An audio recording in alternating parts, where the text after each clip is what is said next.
بسم اللہ الرحمن الرحیم اللہم صلی وسلم دائما ابدا علی حبیبک خیر الخلق کلہم۔ آج 15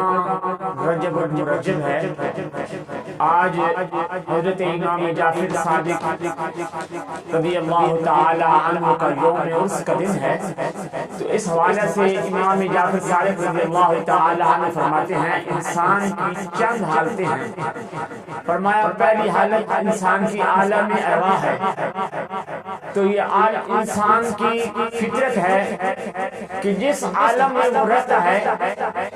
پھر وہ چاہتا ہے اس کو دوسرے عالم میں منتقل نہ کیا جائے۔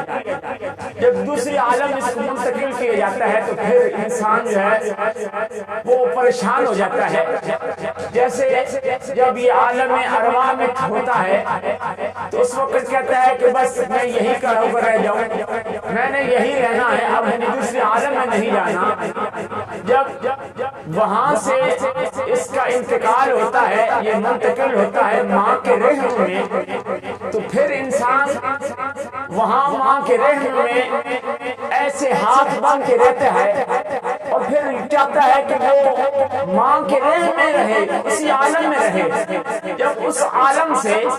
پھر یہ دنیا میں منتقل ہوتا ہے تو پھر یہ جب پیدا ہوتا ہے تو اس وقت ہوتا ہے،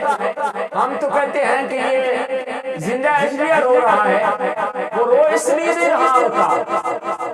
کہ وہ زندہ ہے، بلکہ امام جعفر صادق رضی اللہ تعالی عنہ فرماتے ہیں کہ وہ ایک جہان سے دوسرے جہان میں منتقل ہوتا ہے تو پھر روتا ہے،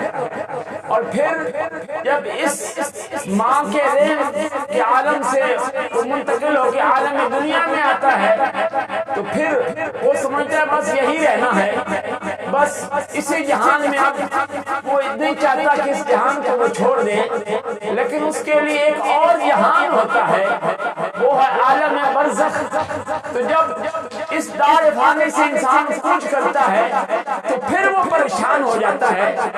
تو امام جعفر صادق رضی اللہ تعالی عنہ فرماتے ہیں کہ بندہ جو ہے وہ منتقل ہوتا ہے، بندہ فنا نہیں ہوتا۔ فرمایا پھر وہ اس دنیا سے منتقل ہو کے عالم برزخ میں جاتا ہے،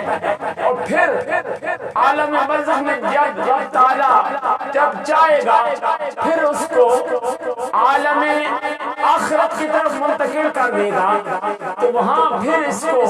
ابدی زندگی، اگر اس کے نصیب میں جنت ہے تو وہ بھی ابدی ہوگی، اگر مومن ہے اور جہنم اس کا مقدر ہے تو پھر وہ ثواب و عقاب اس کا سارے معاملات ہو کے